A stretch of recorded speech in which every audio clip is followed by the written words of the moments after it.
de quitter sa vie, sa famille, son foyer, sa position sociale pour devenir esclave. Ce jeune homme avait tout pour renier sa foi en Dieu et se révéler à lui puisqu'il traversait une situation terrible. Cependant, nous pouvons trouver ici une première leçon pour nous. 1. L'intégrité ne dépend pas des circonstances. Les circonstances auxquelles nous sommes confrontés ne peuvent pas définir notre caractère ou notre façon d'affronter les situations. Être des personnes intègres implique que malgré les difficultés ou les contradictions auxquelles nous sommes confrontés, nous n'oublierons jamais nos convictions, nous ne nous trahirons pas, car lorsque nous manquons de parole, lorsque nous trompons les autres, nous nous trompons en réalité, et nous nous manquons de respect, avec tout ce que nous faisons. L'intégrité n'est pas compromise, elle doit être affirmée au plus profond de notre cœur. Point. Pour Daniel, il n'y avait aucune option pour renier sa foi ou faire des compromis. Avec ses convictions, son essence, sa nature était affirmée en Dieu et il ne le trahirait. Pour rien au monde. 428. Daniel prend la décision de ne pas se contaminer avec la nourriture royale. Daniel a pris la décision de ne pas vendre ses convictions. 2. Ne vendons pas notre intégrité. Lors d'une soirée très formelle, tout le monde en costume, la maison très élégante, tout le monde très bien habillé, un homme s'approche d'une très jolie femme et lui dit très discrètement. Point. UD. Voudrais-tu coucher avec moi pour $1 million?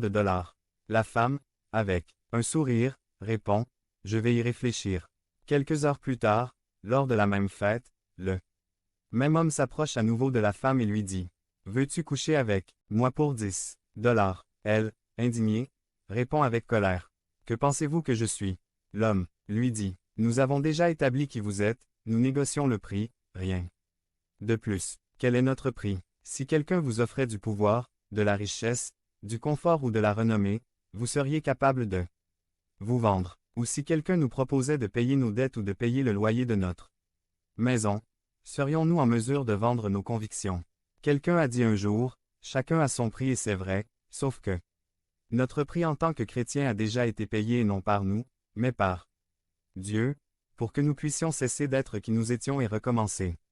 Pendant de nombreuses années de ma vie, j'ai vécu en cherchant à plaire aux gens, en recherchant leur approbation, je suis même allé jusqu'à dépasser ma propre conscience, en laissant de côté mes convictions personnelles. Je me laisse emporter par ce que les autres disent ou font dans le seul but d'être accepté.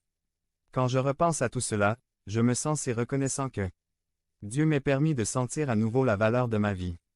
Trop de gens aujourd'hui se laissent emporter par ce que les gens aiment et compromettent leur principe dans le seul objectif d'être acceptés et non rejetés.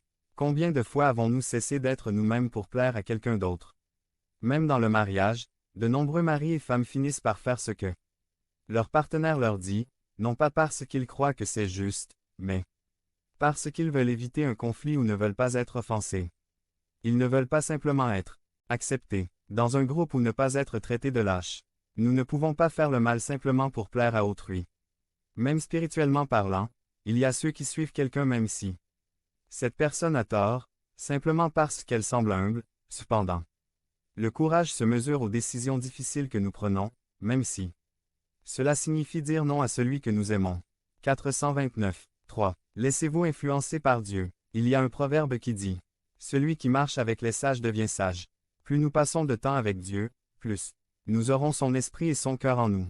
Après que le roi eut fait un rêve que personne ne pouvait interpréter, Daniel lui rendit visite et le roi, qui ne croyait pas en Dieu mais avait plusieurs dieux, loua le Seigneur, et récompensa Daniel. Daniel 2, 47 à 48. Et il lui dit,